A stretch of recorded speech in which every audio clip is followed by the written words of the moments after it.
BSc part 2 आपको last turn पे बताया था कोलरोशस का नियम और उसका न्यूमेरिकल। अब आज आपको बता रहे हैं आयनों की गति, आयनिक गतिशीलता। 1 वोल्ट प्रति सेंटीमीटर विभव प्रवणता पर किसी आयन द्वारा 1 सेकंड में तय की गई दूरी आयनिक गतिशीलता कहलाती है। आयनिक चालकता और आयनिक गतिशीलता दो भिन्न भिन्न पद हैं, परंतु ये एक दूसरे के समानुपाती होते हैं।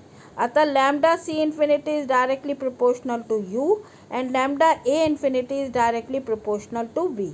यदि अपन प्रोपोर्शनैलिटी का साइन हटाते हैं तो हम कांस्टेंट के का यूज़ करते हैं, तो lambda C is equal to K into u और lambda A infinity is equal to K into u, जहाँ यू और वी धनायन व ऋणायन की आयनिक गतिशीलता या आयनिक गति है और लैम्डा सी इन्फिनिटी और लैम्डा ए इन्फिनिटी धनायन और ऋणायन की अनंत अनुता पर तुल्यांकी आयनिक चालकताएं हैं। कोलरोशस के नियम से अपन जानते हैं lambda infinity is equal to होता है lambda C infinity plus lambda A infinity is equal to K into, अगर इसको हम गति के संबंध में लिखेंगे तो it is equal to K is equal to u plus v. K का मान 1 फैराडे के बराबर होता है। यदि चालकता को हम ओम -1 में लें और आयनिक गतिशीलता को हम वोल्ट प्रति सेंटीमीटर में लेते हैं तो के जो स्थिरांक है इसका मान 96500 कूलम होता है। अतः lambda C infinity is equal to F into u and lambda infinity A is equal to F into v. तो हम किसी भी धनायन या ऋणायन की गति को ज्ञात कर सकते हैं यदि हम पर उसकी अनंत अनुता पे तुल्यांकी आयनिक चालकता का मान मालूम हो और उसमें यदि हम फैराडे नंबर का भाग दे देंगे तो वो उस आयन की गति होगी। जैसे कि इस पे एक उदाहरण दिया गया है हाइड्रोजन का। हाइड्रोजन आयन की 25 डिग्री सेंटीग्रेड पर अनंत अनुता पे तुल्यांकी चालकता होती है 349.8 ओम -1 सेंटीमीटर स्क्वायर तुल्यांक -1। तो अब अगर हमें हाइड्रोजन की गति निकालनी है कि हाइड्रोजन आयन कैथोड की तरफ किस गति से चलता है, तो U का मान होगा उसकी अनंत अनुता पे तुल्यांकी चालकता डिवाइडेड बाय फैराडे नंबर। तो इसका मान जब हम रखते हैं 349.8 डिवाइडेड बाय 96500 कूलम्स, तो ये मान आता है 0.003624 सेंटीमीटर स्क्वायर सेकेंड -1 वोल्ट -1। ये यूनिट होती है आयनिक गतिशीलता की। तो हाइड्रोजन आयन जो है कैथोड की तरफ बहुत ही तीव्र गति से चलता है। अब दूसरा टॉपिक है आयनिक गतिशीलता के बाद है अभिगमनांक। ये इम्पोर्टेंट टॉपिक है इस चैप्टर का। अभिगमनांक होता है ट्रांसपोर्ट नंबर। इसको हिट्रोफ ने लिखा था, हिट्रोफ ने ज्ञात किया था, इसलिए इसको हम हिट्रोफ नंबर भी कहते हैं। अब अभिगमनांक क्या है? जब हम किसी भी विद्युत अपघट्य में विद्युत धारा प्रवाहित करते हैं तो अपन को मालूम है कि जो विद्युत धारा है वो धनायन और ऋणायनों के गमन से प्रवाहित होती है। तो संपूर्ण विद्युत धारा का वह अंश जो किसी एक आयन द्वारा ले जाया जाता है उस आयन का अभिगमनांक या हिट्रोफ संख्या कहलाता है। पूरी विद्युत धारा में से एक धनायन जितनी विद्युत धारा ले जाता है अपने साथ उसको हम कहते हैं अभिगमनांक। तो धनायनों और ऋणायनों की गतियां अपन जानते हैं U व V हैं और धनायन द्वारा ले जाई गई विद्युत धारा जो होगी जितनी भी ले जाएगा वो किस पे निर्भर करेगा? उसकी गति पे। अतः धनायन द्वारा ले जाई गई विद्युत धारा की मात्रा समानुपाती होती है धनायन की गति U के। इसी प्रकार ऋणायन द्वारा ले जाई गई विद्युत धारा समानुपाती होती है ऋणायन की गति V के। अब दोनों आयनों द्वारा ले जाई गई संपूर्ण विद्युत धारा ये समानुपाती है U प्लस V के। तो यदि हम अभिगमनांक की परिभाषा के अनुसार अभिगमनांक ज्ञात करें तो इस प्रकार कुल विद्युत धारा का धनायन द्वारा ले जाया गया अंश बराबर होगा धनायन की गति डिवाइडेड बाय दोनों आयनों द्वारा ले जाई गई संपूर्ण विद्युत धारा की मात्रा। तो NC बराबर होगा U बटा U प्लस V। इसी प्रकार ऋणायन द्वारा ले जाया गया अंश होगा V divided by U plus V। तो धनायन का अभिगमनांक है NC U बटा U प्लस V। अब U होता है लैम्डा सी इन्फिनिटी के बराबर और U प्लस V होता है lambda infinity C plus lambda A infinity के। तो अगर इसको हम आगे बढ़ाएं तो ये जो धनायन का अभिगमनांक है ये बराबर होता है u बटा u प्लस वी और is equal to lambda C infinity divided by lambda infinity. इसी प्रकार ऋणायन का अभिगमनांक Na बराबर होता है v divided by u plus we और lambda A divided by lambda C infinity plus lambda A infinity और it is equal to lambda A divided by lambda infinity विद्युत अपघट्य की कुल चालकता, तुल्यांकी चालकता। अब NC Na ये दोनों फ्रैक्शन है, अंश है, अतः NC प्लस Na का योग हमेशा 1 के बराबर होता है। अगर हम तीनों चीज़ों को देखें, अभिगमनांक को, आयनिक चालकता को, तुल्यांकी आयनिक चालकता को और गति को, तो ये तीनों आपस में एक दूसरे से रिलेटेड है। NC बराबर होता है लैम्डा सी के और लैम्डा सी ही बराबर होता है धनायन की गति के। तो NC बटा Na is equal to lambda C बटा lambda A, it is equal to u बटा v।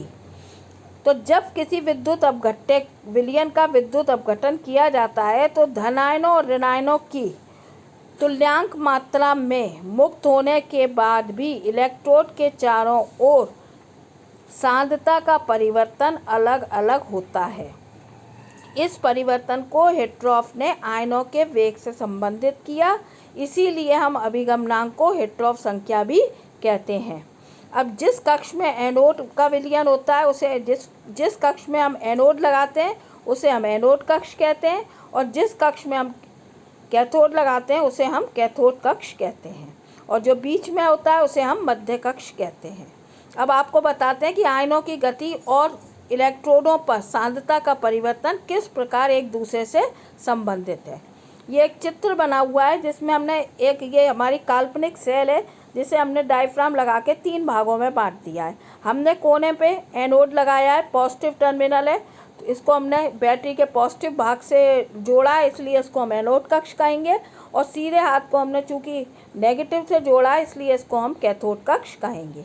और मध्य चैनल बीच का मध्य चैनल है जिसमें कि आयनों की संख्या है। मध्य चैनल का मध्य कक्ष का सिर्फ ये कार्य होता है कि ये धन आयनों को कैथोड ऋण आयनों को कैथोड से एनोड में ले जाता है और धन आयनों को एनोड से कैथोड में ले जाता है। अब जब हम विद्युत धारा प्रवाहित करते हैं तो कैथोड से नेगेटिव आयन ही चलेंगे, क्योंकि जो नेगेटिव टर्मिनल है उससे पॉजिटिव आयन तो अट्रैक्ट हो जाएंगे, उसी पे डिपॉजिट हो जाएंगे, तो कैथोड से चलने वाले आयन होंगे नेगेटिव आयन। इसी प्रकार एनोड से चलने वाले आयन होंगे वो जो जिन पे चार्ज प्लस है, क्योंकि प्लस आयन जो है वो कैथोड की तरफ गमन करेंगे। अब जब हम इसमें देखते हैं कि हम इसमें 3 स्थितियां हैं। पहली स्थिति ये बता रही है कि ऋणायन गति करते हैं और धनायन चलते ही नहीं हैं। तो अब जब धनायन नहीं चलते तो एनोड कक्ष में 4 धनायन लेके हम चलें तो 4 के 4 ही हैं और ऋणायन के चलो 2 ऋणायन जो हैं वो एनोड की तरफ आ रहे हैं, तो कैथोड पे क्या होगा, 4 तो धनायन है ही और कैथोड के 2 ऋणायन जो हैं वो एनोड कक्ष में चले गए। दूसरी स्थिति यह है कि यदि दोनों आयन समान गति से चलते हैं, धनायन और ऋणायन समान गति से चलते हैं, तो कैथोड के भी 2 चल रहे हैं ऋणायन और एनोड से भी 2 आयन चल रहे हैं, तो एनोड से 2 धनायन जाएंगे, ये कैथोड की तरफ चले गए, तो कैथोड पे 4 थे 2 बढ़ गए। इसी प्रकार कैथोड पे 2 ऋणायन जो है वो एनोड कक्ष में चले आए, एनोड पे 4 थे और 2 और इसमें बढ़ गए। तीसरी स्थिति ये है कि जब धनायन और ऋणायनों की गतियाँ अलग अलग हों, कि कोई तेज चल रहा हो कोई चल ही नहीं रहा हो, तो ऐसी स्थिति में हम ये देख रहे हैं थर्ड स्थिति में कि कैटायन जो है वो तो एक ही चल रहा है और धनायन यहाँ से 2 चल रहे हैं, तो 2 चलने से अब एनोड कक्ष में धनायनों की संख्या रह गई 2, तो यहाँ पे कितनी हो गई कैथोड में, 4 तो उसके अपने पास थे ही, 2 और आ गए जो एनोड कक्ष से आए। और ऋणायनों की गति क्या है, इसमें एक ही चल रहा है, तो यहाँ पे 4 थे तो 1 ये एनोड कक्ष में आ गया, यहाँ पे 3 रह गए। अब इससे हम 3 निष्कर्ष निकालते हैं। पहला है कि मध्य कक्ष में विद्युत अपघट्य की सांद्रता में कोई परिवर्तन नहीं होता, 4 धनायन 4 ऋणायन एज इट इज़ रहते हैं। इसका कार्य होता है धनायनों को इधर पहुंचाना, एनोड से कैथोड की तरफ पहुंचाना और ऋणायनों को कैथोड से एनोड की तरफ पहुंचाना। दूसरा ये आयन सदैव तुल्यांकी मात्रा में, मतलब समान मात्रा में ही एनोड और कैथोड पर विसर्जित होते हैं। ऐसा नहीं होता है कि एनोड पर एक आयन आए और कैथोड पे 4 आ जाए, दोनों की संख्या समान होती है। अतः आयन सदैव तुल्यांकी मात्रा में एनोड और कैथोड पर विसर्जित होते हैं, चाहे उनकी गति कुछ भी हो। तीसरा ये, किसी भी इलेक्ट्रोड पर सांद्रता में परिवर्तन उससे दूर चले जाने वाले आयनों की गति पर निर्भर करता है। यदि हम एनोड की बात करें पहले चित्र में, तो आप देखिए एनोड के 4 आयन थे, 4 के 4 हैं, इसका मतलब यहाँ पे सांद्रता का कोई भी परिवर्तन नहीं हुआ। और अगर हम सीधी तरफ कैथोड की तरफ देखें तो आप देखो कैथोड में 4 आयन होने चाहिए थे नेगेटिव आयन, पर यहाँ 2 रह गए, तो यहाँ पे सांद्रता का 2 का परिवर्तन हो गया। अब अगर हम इसका जो है तीसरा पॉइंट कि किसी भी इलेक्ट्रोड कैथोड अथवा एनोड कक्ष में सांद्रता में कमी उससे परे चलने वाले आयन की गति के समानुपाती होती है। अतः एनोड कक्ष में के चारों ओर सांद्रता की कमी जो है वो धनायन की गति के समानुपाती है, और कैथोड कक्ष में चारों ओर सांद्रता की कमी ऋणायन की गति के समानुपाती है। चौथा पॉइंट यह है कि किसी भी इलेक्ट्रोड कैथोड और एनोड पर मुक्त होने वाले पदार्थ की मात्रा दोनों इलेक्ट्रोडों के चारों ओर उपस्थित विद्युत अपघट्य की सांद्रता में होने वाली कमियों के योग के बराबर होती है। अब इस पॉइंट को समझने के लिए आप देखिए एनोड कक्ष में पहली स्थिति में कोई भी सांद्रता का परिवर्तन नहीं हुआ, 0, इसलिए साइड में लिखा है 0। और कैथोड कक्ष में आप देखिए 2 ऋणायन कम हो गए, तो कैथोड पे सांद्रता की कमी कितनी हो गई, 2, तो इसका योग कितना हो गया, 0 + 2 = 2। और इसीलिए इस एनोड पर कितने आयन मुक्त हो रहे हैं, 2। और इसी तरह आप देखिए कैथोड की तरफ भी 2 ही आयन मुक्त हो रहे हैं, जबकि इसमें एक आयन चल रहा था गति से और एक नहीं चल रहा था। अब दूसरी स्थिति में देखिए, दूसरी स्थिति में एनोड की में सांद्रता की कितनी कमी है, 1 और 1 2 आयन कम हो गए धनायन, तो इसमें सांद्रता की 2 की कमी हो गई। और अगर हम ऋणायन की तरफ देखें तो इसमें भी 2 की कमी है, तो टोटल योग कितना हो गया, कुल कमी कितनी हुई, 2 + 2 4। 4 का मतलब अब धनायन और ऋणायन जो कैथोड और एनोड पर विसर्जित होंगे उनकी संख्या कितनी होगी, 4।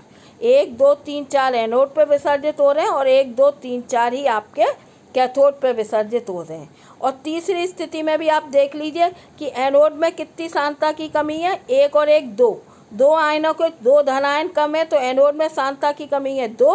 और कैथोड की तरफ जाएंगे आप तो आप देखेंगे कि इसमें कमी कितनी है, 3 ऋणायन है, 1 कम है, तो 2 + 1 3, इनका योग है 3। तो अब इलेक्ट्रोड पर विसर्जित चाहे कैथोड हो चाहे एनोड हो, इस पर विसर्जित होने वाले आयनों की संख्या कितनी हो गई, 3। 1 2 + 1 3, तो 3 ही इसमें विसर्जित हुए और 3 ही इसमें विसर्जित हुए हैं। अब अभिगमनांकों को ज्ञात करने के लिए जो हिट्रोफ की विधि है वो इसी पर आधारित है, जिसे हम आगे इसको एक्सप्लेन करेंगे। और दूसरी जो है अभिगमनांकों को ज्ञात करने की वो है चल सीमा विधि, जो कि हम आपको नेक्स्ट लेक्चर में देंगे। Thank you.